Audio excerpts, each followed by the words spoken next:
చేద్దాం. హల్లెలూయా.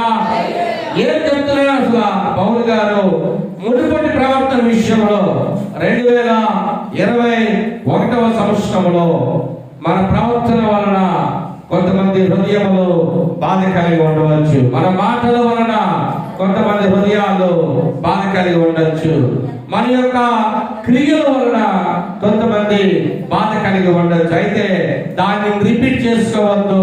మునుపటి ప్రవర్తన వలె మీ ప్రవర్తన ఈ 2022లో ఉండకుండా ప్రాచీన స్వభావం ఏదైతే పాతదయ్యిందో, చీకటయ్యిందో, దేవుని దృష్టిలో వెలుగులోనికి రాక దేవుడు అయిష్టతగా భావించుకునే ఏ క్రియలు దేవుని బిడ్డలుగా మనలో ఉన్నా వాటిని పక్కన పెట్టుకొని పరిశుద్ధులుగా పవిత్రులుగా ప్రభు రాజ్య వ్యాప్తి కొరకే నమ్మకమైన సేవకులుగా మనం కొనసాగాలని అపోస్తలుడైన పౌలు గారు ఈ చక్కటి మాటలను ఆయన రాస్తా ఉన్నాడు. నమ్మిన వారు దేవుని స్తోత్రం చెల్లిద్దాము. హల్లెలూయా. అందుకంటున్నాడు, మీ చిత్త వృత్తి యందు నూతన పరచబడిన వారే. మనము చేస్తున్న పనులన్నిటిలో దేవుడు నీకు ఏ పని అయితే అప్పగించాడో ఆ పనిలో నువ్వు నమ్మకంగా ఉండాలి. అది చిన్న పని అని నువ్వు చులకనగా చూడద్దు. పెద్ద పని అని చెప్పి గర్వపడవలసిన పని లేదు.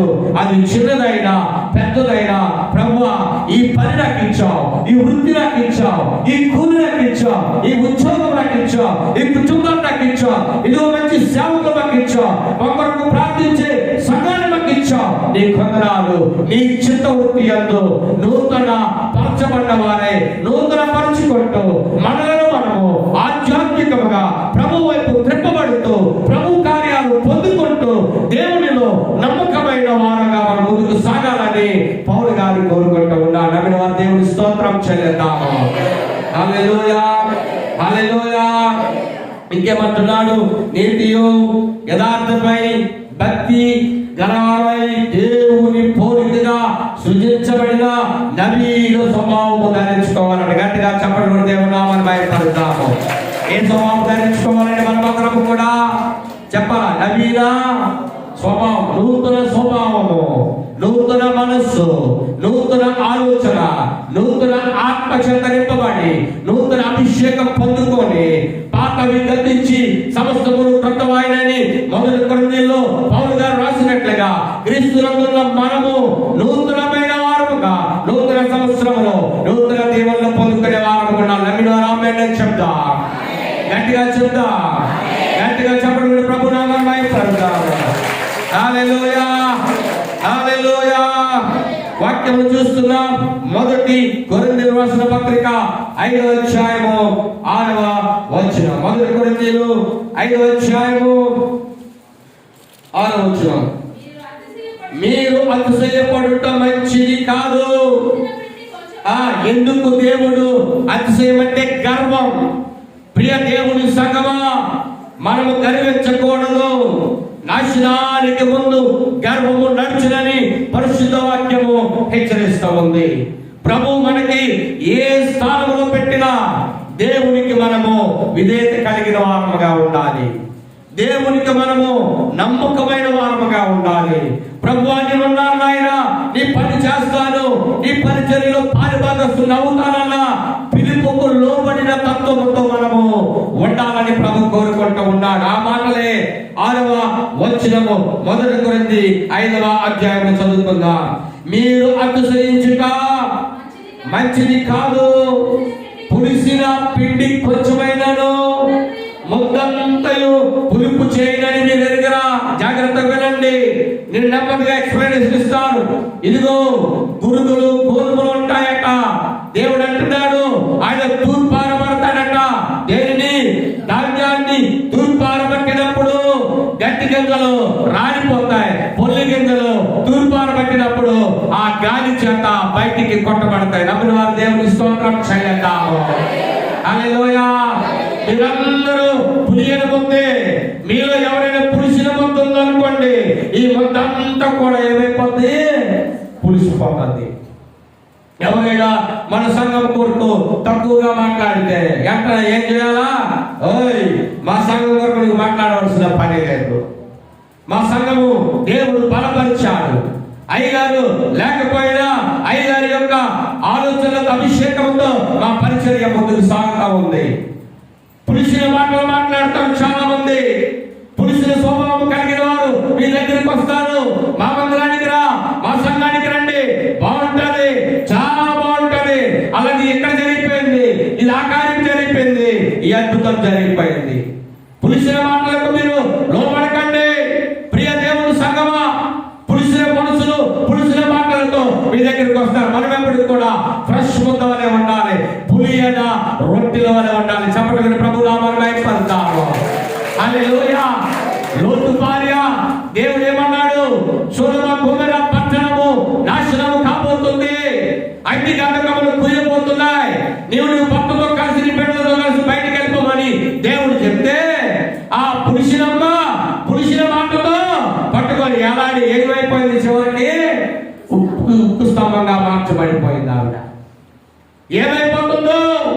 నా పంటలు, నా పొలాలు, నా ఆస్తి, నా ఇల్లు, నా వాకిళ్ళు, నా మందలు, మేనలు, నా పశువులు ఏమైపోతున్నాయో ఎనక తిరిగి పురుషుల స్వభావముతో పురుషుల ఆలోచనకు కూడినటువంటి లోతు భార్య తన జీవితంలో ఉక్కు స్తంభంగా మార్చబడి మరణానికి అప్పగింపబడింది. నమ్మిన వారు దేవుని స్తోత్రం చెల్లిద్దాం.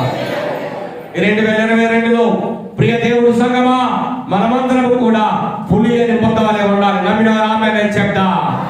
పాత క్రియలకి స్వస్తి చెప్తా, పాత కార్యానికి స్వస్తి చెప్తా, దేవుని మీద ఆధారపడతా, దేవుని వైపు చూద్దాం, నూతన కార్యాలు చేసే దేవుని పట్టుకొని నడుద్దాం. నమ్మిన వారు దేవుని స్తోత్రం చెల్లిద్దామా. హల్లెలూయా, హల్లెలూయా. నడిపిస్తాడు నా దేవుడు, శ్రమలలో నైనాను విడువడు. పాడమందరం కూడా. నడిపిస్తాడు నా దేవుడు, శ్రమలలో నైనాను విడువడు. అడుగులు తడబడినా అలసట పైబడినా, అడుగులు తడబడినా అలసట పైబడినా, చేయి పట్టి వెన్నుగట్టి చక్కని ఆలోచన పెట్టి, చేయి పట్టి వెన్నుగట్టి చక్కని ఆలోచన చెప్పి నడిపిస్తాడు నా దేవుడు. అక్కడ చెప్పండి నన్ను విడువడు, నడిపిస్తాడు నా దేవుడు, సేవలోనైనా నన్ను విడువడు. అంధకారమే కారి మూసినా, నిందలను కృంగదీసినా, అంధకారమే దారి మూసినా, నిందలను కృంగదీసినా, తన చిత్తం నెరవేర్చువాడు, గమ్యము వరకు నన్ను చేర్చుతాడు. తన చిత్తం నెరవేర్చువాడు, గమ్యము వరకు నన్ను చేర్చుతాడు. నడిపిస్తాడు నా దేవుడు, శ్రమలలోనైనా నన్ను విడువడు. హల్లెలూయా, హల్లెలూయా. 2021లో నడిపించిన దేవుడు 2022లో మనం నడిపించబోతున్నాడు. ఆమేన్ చెప్తా. 2021 సంవత్సరంలో కొన్ని కార్యాలని జీవితంలో చూడగలిగితే 2022లో అంతకు మించిన గొప్ప కార్యాలు దేవుడు చేయబోతూ ఉన్నాడు. ఆమేన్, హల్లెలూయా. ప్రియ దేవుని బిడ్డలారా, పులియని రొట్టెల వలె, పులియని ముద్ద వలె మనం ఉండాలని ప్రభు కోరుకుంటూ ఉన్నాడు. ఒకవేళ పులియని వార్పుగా మనం ఉండి పురుషుల ముందు తీసుకొచ్చి పులియుల మధ్య పెడితే ఆ పులియుడిని కూడా పురుషుల ముద్ద వల్ల మొత్తంతో కూడా చెడిపోతుందని వాక్యము హెచ్చరిస్తుంది. సహజంగా మనందరికీ కూడా దీని విషయమై తెలిసినదే. వాక్యంలో చూద్దాం. దేవుడితో మాట చక్కటి మాట ఇస్తూ ఉన్నాడు.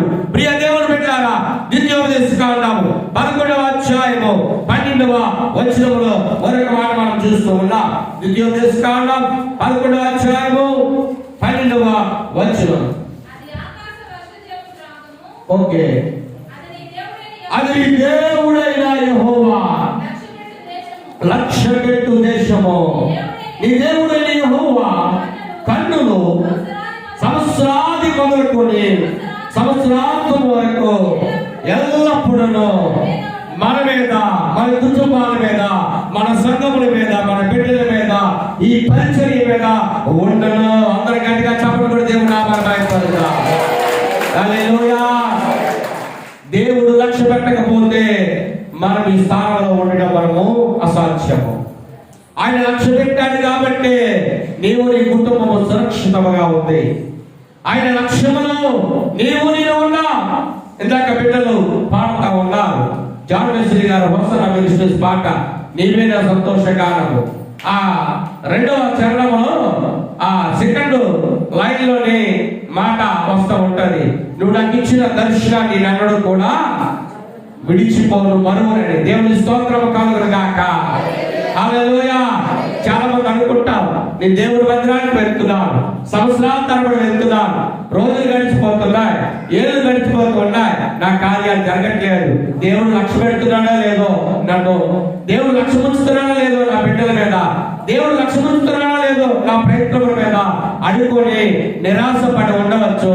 నిరాశపడుతున్న బిడ్డలతో ప్రభువు మాట్లాడుతున్న శ్రేష్టమైన ఆయన మాట ఏమిటంటే, ఈ సంవత్సరము దేవుడు నిన్ను, నీ కుటుంబాన్ని, నిన్ను, నీ బిడ్డలను, నిన్ను, నీ ప్రయత్నములను ఆయన లక్ష్య పెట్టేవాడిగా ఉన్నాడు. గట్టిగా ఆమేన్ చెప్తా. ఆయన లక్ష్యము నీ మీద ఉంది. అప్పుడు వారు గట్టిగా చెప్పడం దేవుడు నామమున మహిమపరుద్దాం. హల్లెలూయా, హల్లెలూయా. హబక్కూకు 3వ అధ్యాయము 2వ వచనం చదువుకుందా. నన్ను మైక్ ఉందా? ఏం చదవట్లేదు మీరు? ఓకే, చదవండి. మీరు మైక్ పట్టుకొని చదివితే వాళ్ళు ఆపేస్తారు. మీరు లేట్ అయిపోతున్నారని వాళ్ళు క్యాచప్ చేస్తూ ఉన్నారు. అంత అంతమించే కాదు. హబక్కూకు 3వ అధ్యాయము 2వ వచనం, పేజ్ నంబర్ 771.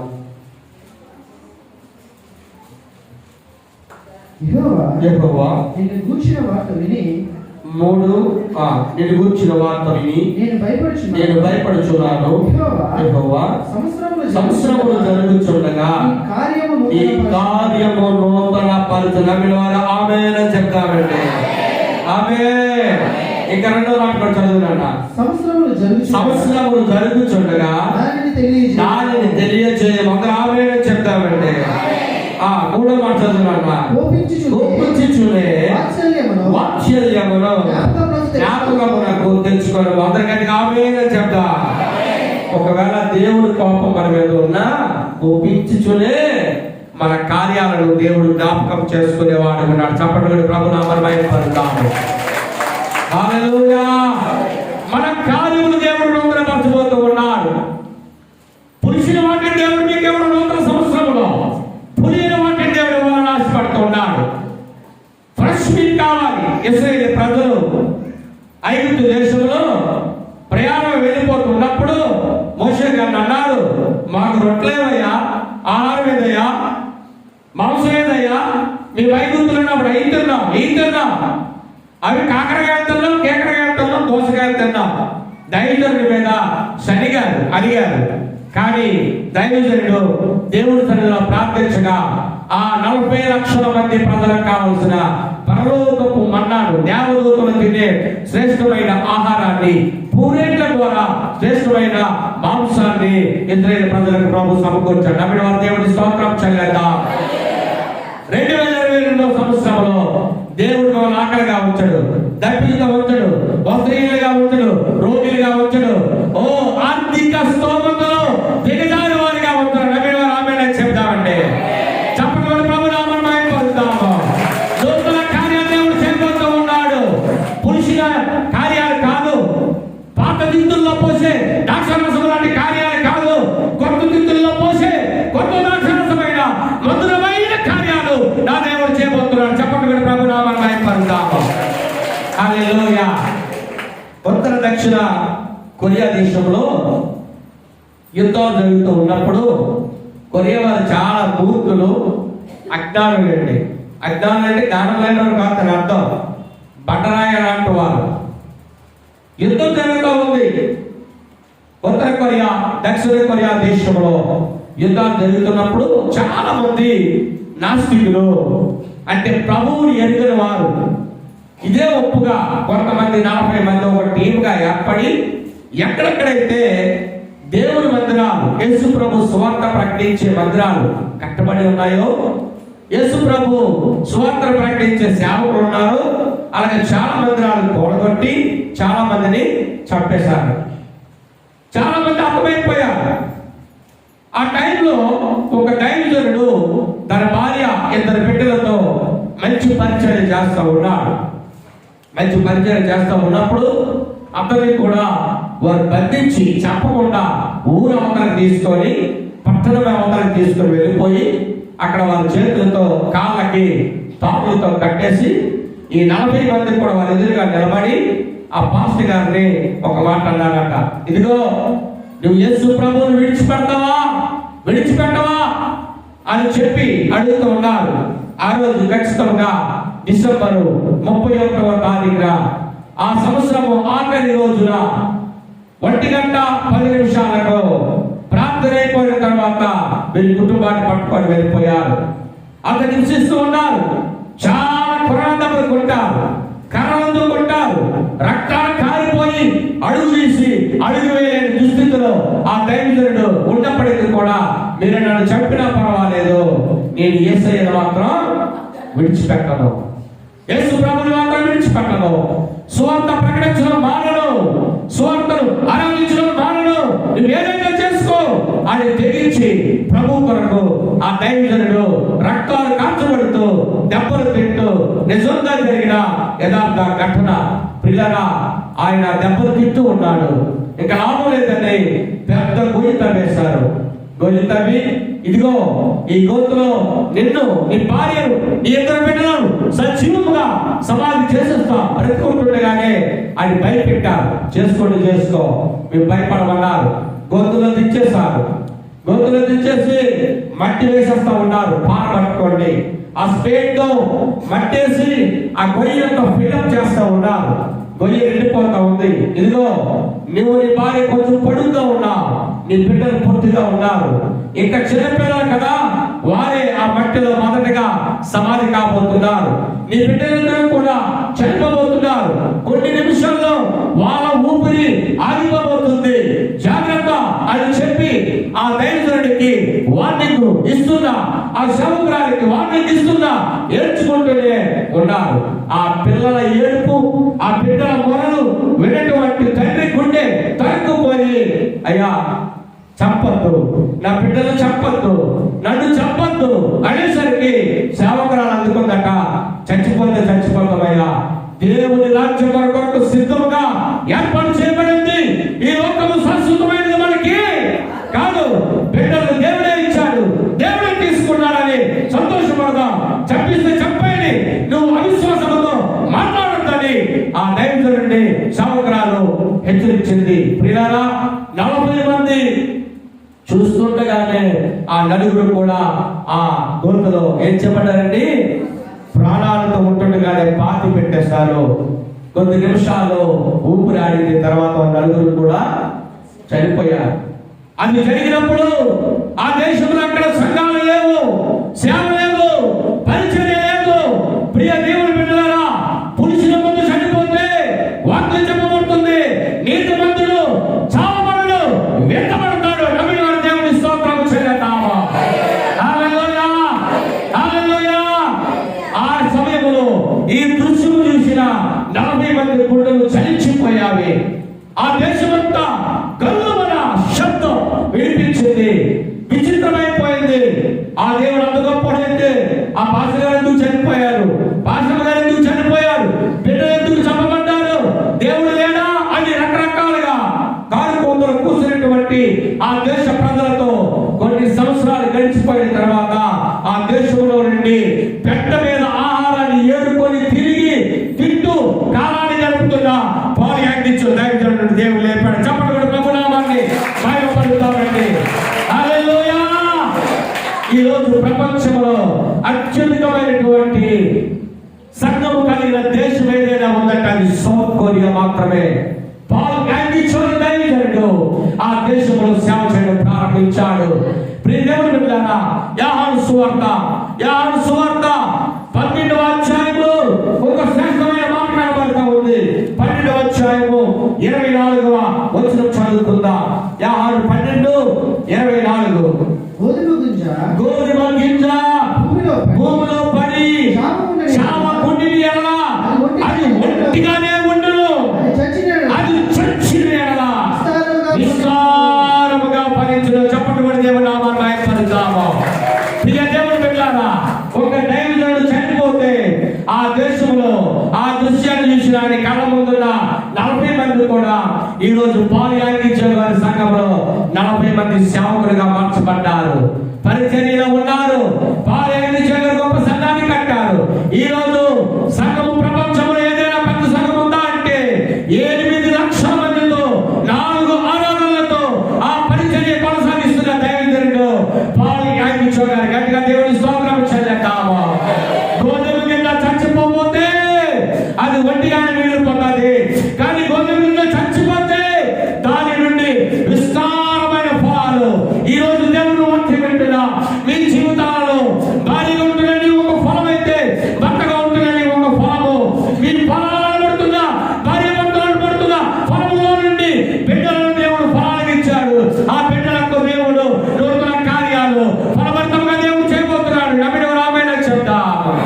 ఆమె నీ ప్రయాసం క్రీస్తునికి వ్యర్థము కాదు, పనులను పడిన ప్రయాసం వ్యర్థము కాదు. ఒక దైవజనుడు చనిపోతే 41 మంది దైవజనులు లేపారు. ఈ రోజు పాలు యాంగిచే వారి సంఘములో 3000 మందిగా సేవకులు పరిచయం చేస్తూ ఉన్నారు. ప్రియ దేవుని బిడ్డలారా, నూతన సంవత్సరంలో నూతన మరణం పొందుకున్నాడు దైవజనుడు, కానీ అద్భుతాలు దేవుడు చేశాడు. ఈరోజు దేవుని వాక్యం ఇచ్చున్నావు నీవు. ఇదిగో ఇంకా మనం ముందు వెళ్ళినట్లయితే దేవుని వాక్యములు మనము చూడగలుగుతున్న పరిశుద్ధ గ్రంథమైన బైబిల్లో నుండి శ్రేష్టమైన మాట మార్కు సువార్త 2:21 కూడా మనం చూద్దాం. మార్కు సువార్త 2వ అధ్యాయము 21వ వచనం. ఎవడును పాత బట్టకు క్రొత్త గుడ్డ మూసిక కట్టడు, వేసిన ఎడల ఆ క్రొత్త మాసిక పాత బట్టలు వెలితిపరచును, చిలుగు మరి ఎక్కువగును. ఎవడును పాత తిత్తులలో కొత్త ద్రాక్షారసము పోయడు, పోసిన ఎడల ద్రాక్షారసము ఆ తిత్తులను పిగుల్చు. దేవుని స్తోత్రం చెల్లిద్దాం. ఈ ద్రాక్షారసాలు మారిపోవాలా ఈ రోజు సంవత్సరంలో. మీరు చేసే ప్రతి క్రియ కూడా ప్రత్యేకించబడ్డదై ఉండాలి దేవుని దగ్గర. నువ్వు 2021లో ఏం చేసావో అదే చేయకు, దానికి రెట్టింపు సన్మాన ప్రభునికి ఇవ్వడానికి ఇష్టపడుతూ ఉన్నాడు. చేసిందే చేయకు. మేము లాస్ట్ ఇయర్ అంతా కూడా, అంటే మా వ్యక్తిగతంగా నా భార్య నేను, మేము తెచ్చుకున్న ప్రతి రూపాయలో 20% ప్రభు కొరకు పని కొరకు మేము ఖర్చు పెడతా ఉంటాం, ఏ సేవకులు వచ్చినా ఆయా కార్యక్రమాలకి. ఈ సంవత్సరము మేము 30% మా జీవితంలో మేము దేవుని పని కొరకు ఖర్చు పెట్టాలని మేము నిర్ణయం చేసుకున్నాం. కానీ దేవుడు మాకు ఏది కూడా లోటు చేయలేదు. నమ్మిన రామాయణ చెప్తా, మీ దేవుడు మీకు కూడా ఏది లోటు చేయలేదు. నమ్మిన దేవుని స్తోత్రం చేయలేదా? నేను ఈ వాక్యం చదువుతా ఉన్నా. పాత రీతులలో పాత రసమే పోసాము అనుకోండి, దానివల్ల రుచి పాడైపోద్ది, తిత్తులు కూడా పరీక్షలు పిగిలిపోతాయి, నువ్వు పోసిన రసమంతా కూడా బయటికి వెళ్ళిపోద్ది. కొత్త తిత్తులలో కొత్త ద్రాక్ష రసం అంటే దేవుని దగ్గర శ్రేష్టమైన నిర్ణయాలు తీసుకొని శ్రేష్టమైన మరి దేవుని బిడ్డలమైన మనము వాక్యం ప్రకారముగా మనము నూతన సంవత్సరంలో నూతన దీవెనలు మనం పొందుకోవాలంటే నూతన కార్యాలు దేవుని కొరకు మనం హెచ్చించాలి. నమ్మిన దేవుని స్తోత్రం చేద్దాం. హల్లెలూయా. గట్టిగా చెప్పండి, ప్రభు నామమున మహిమపరుద్దాము. హల్లెలూయా. ఇంకా మనం ముందుకు వెళ్ళినట్లయితే వాక్యంలో చూద్దాం. ఇంకా దేవుడి వాక్యంలో చూసినట్లయితే చక్కటి మాట మనకి కనబడుతోంది. క్రీస్తునందుని ఎడల సమస్తాన్ని దేవుడు నూతన పరచబోతూ ఉన్నాడు. నూతన ఆశీర్వాదాలు దేవుడు ఇవ్వబోతున్నాడు. నూతన దీవెనలతో దేవుడు నింపబోతున్నాడు. ఈ నూతన సంవత్సరంలో నూతన సవాళ్లతో క్రైస్తవ జీవితాన్ని ప్రారంభిస్తే, నూతన నిర్ణయాలతో నూతన ఉద్దేశాలతో నువ్వు నిర్ణయాలు తీసుకుంటే ప్రభు నీ పక్షాన గొప్ప కార్యాలు చేస్తాడు. నమ్మిన వారు దేవుని స్తోత్రం చెల్లిద్దాము. హల్లెలూయా. నేను లాస్ట్ ఇయర్ గడిచిన సంవత్సరము మా నెల్లూరు సేవకులందరినీ కూడా జనవరి 3వ తారీఖు విశాఖపట్నం తీసుకెళ్లి మంచి హోటల్ తీసుకెళ్లి ట్రీట్ ఇచ్చారు పాస్టర్ గారు అందరికీ. ఈ సంవత్సరం కూడా అడిగారు, అయ్యా మీరు తీసుకెళ్లారు, ఒక భోజనానికే 15,000 ఖర్చు పెట్టాం. వెళ్ళినది కొద్దిమందే, కానీ మేము వెళ్ళింది పెద్ద స్టార్ హోటల్ కాబట్టి డబ్బులు ఖర్చు పెట్టాం. వాళ్ళు విచిత్రంగా అడుగుతున్నారు, విచిత్రంగా చూస్తారు. జయప్రకాష్ ఎంతైనా ఖర్చు పెడతాడంటే జయప్రకాష్ డబ్బులు ఖర్చు పెట్టట్లేదు, ఖర్చు పెడతా ఉంటే దేవుడు ఇస్తా ఉంటాడు. డబ్బులు వారి దేవుడు స్తోత్రం చెల్లిద్దాం. ఈ సంవత్సరం మాకేం పార్టీ లేదంటే ఫోన్ చేశారు, ఖచ్చితంగా ఇస్తాను, మీకు ఎప్పుడు కావాలో చెప్పండి అప్పుడు ఇస్తాను అన్నాడు. పిల్లల శావకులకు పెట్టింది, బిడ్డలకు పెట్టింది, అది ఎప్పుడు కూడా ఉండిపోదు. డబ్బులు వారి దేవుడు స్తోత్రం చెల్లిద్దాము. మన రమేష్ ఒకరు ఉద్యోగం ఇస్తారని అతను మోసగించి డబ్బులు తీసేసుకున్నారు. ఎంతన్నా 1,50,000 చిల్లర డబ్బులు కలెక్ట్ చేసుకున్నారు.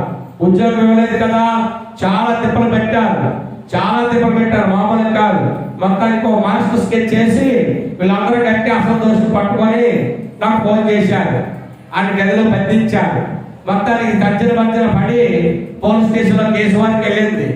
మొత్తానికి ఎన్ని నెలలు 2 సంవత్సరాలు అయింది డబ్బులు ఇచ్చినోడు తిరిగి ఇస్తాడు ఎవరైనా చెప్పాలమ్మా. వస్తాయి మనకి 3 కోసం పన్నీరే. కానీ ఆ భార్య భర్తలు ప్రార్థన చేశారు, సావుగా మేము ప్రార్థన చేశాం. నేనైతే మర్చిపోయాను, నిజంగా చెప్తున్నాను, మర్చిపోయాను. మేము పోలీస్ స్టేషన్కి వెళ్ళినప్పుడు కొంత అమౌంట్ ఇచ్చారు, చాలా అమౌంట్ వెనక్కి పెట్టింది ఆవిడ. కేసు పెడతాం అలాగే బెదిరించింది, ఏం చేస్తాం చేసుకోమని చెప్పాం. మరి ఫైనల్ గా మన లాస్ట్ వీక్ పట్టుకొచ్చి పోలీస్ స్టేషన్ లో మిగతా బ్యాలెన్స్ డబ్బులు క్లియర్ చేయడానికి సహాయం చేశారట. తన భార్య రాజు 1000 రూపాయలు ప్రభువుకి ఇస్తారని బ్రతుకుబడి చేసుకుని నా దగ్గర పట్టుకొచ్చి ఈ సాక్షులు చెప్పారు. ఆ కుటుంబాన్ని ప్రభు దీవించారు. 2 చేతుల పైకి దేవుని స్తోత్రం చెల్లిద్దాము. హల్లెలూయా. ప్రియ దేవుని బిడ్డలారా, నేను ఎందుకు చెప్తున్నానంటే దేవునికి మనం ఇస్తే నువ్వు యెహోవాకు అప్పించిన వారితో సమానమే. నీకు దేవునికి అప్పిస్తే దేవుడు మరలా నూరంతల ఆశీర్వాదాలు నీ దేవుడికి దయచేయబోతున్నాడు. నమ్మిన స్తోత్రం చేద్దాము. హల్లెలూయా. ఎవరో నాకు తెలియదండి, చాలా అద్భుతాలు. ఆవిడ ఎప్పుడు మన కర్ణమ్మ అమ్మగారు ఉండేది తల్లి, ఆ తల్లి గారి చుట్టాలంట. ఆ జ్యోతమ్మ తెలుసు, కర్ణమ్మ గారు తెలుసు. అప్పట్లో మీరు చిన్న పిల్లల బాబు అయ్యగారితో కలిసి మీరు సేవలో తిరిగేవారిని, ఇక్కడే ఉండేవారిని. ఆ తర్వాత మేము విజయనగరం వెళ్ళిపోయాము. ఇక్కడ బ్రతకడానికి ఇబ్బంది పడి పాసిపోయిన చేసుకోవడానికి బ్రతకాలని వెళ్ళిపోయాము. మేము పేదవారిని, కానీ మాకు బాప్టిజం ఇచ్చింది, మాకు రక్షణ ఇచ్చింది, ప్రభువును బలపరిచి మమ్మల్ని నడిపించింది మీ నాన్నగారి అని ఒక పాస్టర్ గారు తీసుకొని భోజనం చేసే టైంకి వచ్చారు. ఒక పెద్ద పాస్టర్ గారు, ఆవిడతో పాటు ఆవిడ కూడా, వారిద్దరూ వచ్చారు. వచ్చి నాకు ప్రార్థన చేయమన్నారు. నిజంగా నేను ఆశ్చర్యపడిపోయాను. ఎంత కృతజ్ఞత అండి. ఇంచుమించు 35 సంవత్సరాలు అయిపోతుందట. అప్పుడప్పుడు వస్తుంటాను, అమ్మగారికి కానుక చేస్తుంటారని చెప్పారు. అది కానుక పట్టుకొచ్చారు. అమ్మ చందపెట్టలేమని చెప్పా వేశారు. ఆవిడ చెప్తుంది, ఆ రోజు ప్రకాష్ భాయ్ గారు చేసిన ప్రార్థన, వారిచ్చిన రక్షణను బట్టి ఈ రోజు నేను నా బిడ్డలు చక్కగా మేము సంతోషంగా ఆశీర్వాదకరంగా మేము బ్రతుకుతున్నామని ఆవిడ సాక్షి చెప్పింది. నమ్మిన దేవుని స్తోత్రం చెల్లిద్దాము. హల్లెలూయా. గోధుమ గింజ చచ్చిపోవాలా, ప్రభువులో చనిపోవాలి, మనము చచ్చిన వారం అయిపోవాలా, లోకంలో చచ్చిపోవాలా, లోకాశంలో చచ్చిపోవాలా. అప్పుడు దేవుడు గోధుమ గింజలో చచ్చిపోతే ఫలవంతముగా మార్చినట్టు, ఆ చచ్చిన గింజ ద్వారా అభివృద్ధి ఇచ్చినట్లు అద్భుతాలు దేవుడు చేయవాడు. గట్టిగా చెప్పండి, ప్రభు నామమున బయటపడతాము. హల్లెలూయా. హల్లెలూయా. 30లోని 6 బిల్డింగ్ ఉందట. 6 బిల్డింగ్ ఉంటే ఒక్కొక్కరికి ఒక్కొక్క వరం ఉంటుందండి. మనం ఎవరిని బాధ పెట్టకూడదు, కించపరచకూడదు. 6 బిల్డింగ్ ఉందట. మొదటి అంతస్తుల పుస్తకాలు, 2వ అంతస్తుల సూట్ కేసులు, 3వ అంతస్తులనేమో చిన్నపిల్లల ఆట వస్తువులు, 4వ అంతస్తులో చీరలు, 5వ అంతస్తులో మగవారి బట్టలు, 5వ అంతస్తులో ఏంటివి ఫర్నిచర్, ఇంట్లో ఫర్నిచర్, 6వ అంతస్తులో మగవారు వేసుకునే నైట్ డ్రెస్సులు అమ్ముతారట. ఆ 6 అంతస్తుల భవనంలో రకరకాల వ్యాపారాలు జరుగుతూ ఉంటాయి. వ్యాపారాలు జరుగుతూ ఉంటే ఈ మొదటి అంతస్తులో పుస్తకాలు అమ్మే షాపులో ఒక వ్యక్తి ఉన్నాడు. ఆయన ఒక సేల్స్ మ్యాన్ అన్నమాట. ఈ పుస్తకాలు అమ్ముతూ ఉంటే ఆయన సేల్స్ మ్యాన్ సేల్స్ తెచ్చుకుంటూ వచ్చిన కస్టమర్కి చక్కగా ఎక్స్ప్లెయిన్ చేసి ఆ బుక్స్ అన్ని కూడా అమ్మాలి. అదే టైంలో వాడుకున్న పెద్ద జబ్బు ఏంటంటే 24/7 నిద్రపోవడమే, కుర్చీలో కూర్చొని నిద్రపోవడమే, నిలబడ్డా నిద్రపోయి ఉంటాడు, పడుకోబెడితే ఇంకా చక్కగా నిద్రపోతాడు. చాలా సార్లు యజమానికి అందించాడట, ఒక అబ్బాయి నువ్వు వ్యాపారం చేసినప్పుడు నిద్రపోకూడదు, యాక్టివ్గా ఉండాలా, హుషారుగా ఉండాలా, నిద్రపోతూ ఉంటే కస్టమర్లు వ్యాపారం ఆ సామాన్లు ఎలా కొంటారని చెప్పి గద్దించేవాడట. అతనికి చిన్నప్పటి నుండి కూడా సోమనోలైట్స్ అనే ఒక వ్యాధి ఉండేదట. అంటే ఆ వ్యాధి ఉన్నది ఎక్కువగా నిద్రపోతూ ఉంటారు. అందుకే యజమానుడు ఈ నిద్రపోయే వ్యక్తిని తీసుకెళ్లి 6వ అంతస్తులో ఎక్కడైతే పురుషుల బట్టలు అమ్ముతాడో అక్కడ తీసుకెళ్లేసాడట. అప్పుడైనా ఈ మెట్లెక్కి నడిచి వెళ్ళి వస్తూ ఉంటే ఈ నిద్రను వదిలేసి యాక్టివ్ గా ఉంటాడేమో ఆలోచనతో యజమానుడు 6వ అంతస్తులో వేశాడు. 6వ అంతస్తులో వేసినా అక్కడ కూడా సేమ్ రొట్టెనే నిద్రపోతా ఉన్నాడట. ఎన్నిసార్లు యజమానుడు గద్దించినా సరే నిద్ర మారటం లేదు. ఒకరోజు ఏం చేశాడట, ఆ యజమానుడు ఇలా కాదని చెప్పి నైట్ డ్రెస్ అమ్ముతారు కదా, ఆ చాంబర్ అంతా కూడా మగవారు నైట్ డ్రెస్ అమ్ముతారు కనుక ఆ చాంబర్ లో ఇతను ఏం చేసి ఎలాగో నిద్రపోతున్నాడండి. ఈ నైట్ డ్రెస్, ఈ ప్యాంటు షర్ట్, ఈ మగవారిని నైట్ డ్రెస్ చేసుకునే ఆ డ్రెస్ వేసేసి కుర్చీలో కూర్చొని ఇప్పుడు నువ్వు నిద్రపో బాగా చెప్పాడట. దాన్ని పబ్లిసిటీ చేయడం ప్రారంభించాడు యజమానుడు. ఎలాగా, ఈ బట్టలు కొనుక్కొని ఈ బట్టలు వేసుకునే వారికి చక్కగా ఏమొస్తుంది, నిద్ర వస్తుంది. అందరికంటే దేవుని స్తోత్రం చేద్దాం. హల్లెలూయా. చక్కగా నిద్ర వస్తుందని పబ్లిసిటీ బోర్డు పెట్టాడట. బోర్డు పెట్టేసరికి ఇంకా వ్యాపారం మామూలుగా కాదు, గంపంతుగా జరిగిపోతుంది. ఎన్ని బట్టలు అమ్మినా అన్ని బట్టలు కూడా జనాలు వస్తున్నారట. ఈ నిద్రపోతున్నా ఈ వ్యక్తులు వస్తున్నారట. ఓహో, ఈ బట్టలు వేసుకుంటే మాకు కూడా అలాగా నిద్ర వస్తుందని చెప్పి వస్త్రాలు కొనుక్కొని వెళ్ళిపోతున్నారట. కానీ ఆ యజమానుడికి ఒక చెత్త ఉండిపోయింది. వీడు ఇలా పడుకోవడం యజమానుడు ఇష్టపడక మొత్తానికి వాడికి కొన్ని పాఠాలు నేర్పించి వాడి నిద్రావస్థలో నుండి జనరల్గా సహజంగా జీవించే అలవాటు యజమానుడు ఆ పని వాడికి నేర్పాడట. ప్రియ దేవుని బిడ్డలారా, ఈ రోజు దేవుని వాక్యం వింటున్నా మనము కూడా ఆధ్యాత్మికంగా నిద్రపోయే స్థితిలో ఉండిపోతున్నా. ఎన్ని వాక్యాలు విన్నా, ఎన్ని ప్రసంగాలు విన్నా, ఎన్ని టీవీ ఛానల్స్ చూసినా విన్న వాక్యాలు మనం ఏం చేస్తున్నా, నిద్రపోయేలాగే మనం విడిచిపెట్టేస్తూ ఉన్నా. ఈ రోజు దేవుని వాక్యం వింటున్నా నీతో ప్రభు ఇస్తున్న శ్రేష్టమైన మాట ఏంటంటే, నువ్వు ఈ సంవత్సరమున దేవుడు నీకు ఇచ్చినటువంటి ఆ పరిశుద్ధమైన వాక్యాన్ని మనము మర్చిపోకుండా భద్రపరుచుకొని వాక్యానుసారముగా ప్రార్థన చేసి వాక్యానుసారముగా జీవించినట్లయితే ప్రభు నిండాలుగా దీవించేవాడు కూడా నమ్మిన దేవుని స్తోత్రం చేద్దాము. హల్లెలూయా. ఎంతమంది మీరు వాక్యం పట్టి ప్రార్థిస్తున్నారో తెలియదు. పాత వాక్యాన్ని వదిలేస్తాం, కొత్త వాక్యం వింటాం, ఈ వాక్యం వదిలేస్తాం, ఇంకో వాక్యం వింటాం. ఆధ్యాత్మికంగా మన ఆత్మీయ స్థితి మేలుకొని ఉంటున్నామని మనం బడాయి చెప్పుకుంటున్నాం తప్ప నిద్రపోతూ ఉన్నాం. ఈ సేల్స్ మ్యాన్ ఎలా నిద్రపోతూ ఉన్నాడు? నిద్రపోయే అవస్థలో నుండి ప్రభువు నూతన సంవత్సరంలో నూతన కార్యాలు చేయాలంటే ఖచ్చితంగా మీరు మేలుకొనే స్థితిలోనికి రావాలి. గట్టిగా చెప్పండి, ప్రభు నామమున భయపడదాం. హల్లెలూయా, హల్లెలూయా.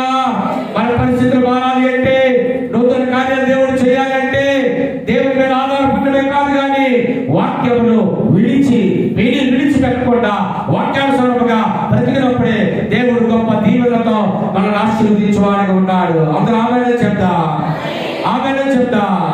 ప్రభు అన్ని రీతిగా మనల్ని నడిపించును గాక, నూతన దీవెనలతో నింపును గాక, ఆత్మీయ నిద్ర నుండి మనల్ని విడిపించి అద్భుతాలు చేయను గాక. అందరూ కళ్ళు మూసుకొని ప్రార్థన చేద్దాం. ప్రభు ఈ మాటలు దీవించి ఆశీర్వదించును గాక. అందరూ వచ్చిదా, అందరూ కళ్ళు మూసుకున్నట్లయితే ఆఖరి ప్రార్థన చేసుకుందాం. రెండు చేతులు పైకెత్తి దేవునికి స్తోత్రం చెల్లిద్దాము.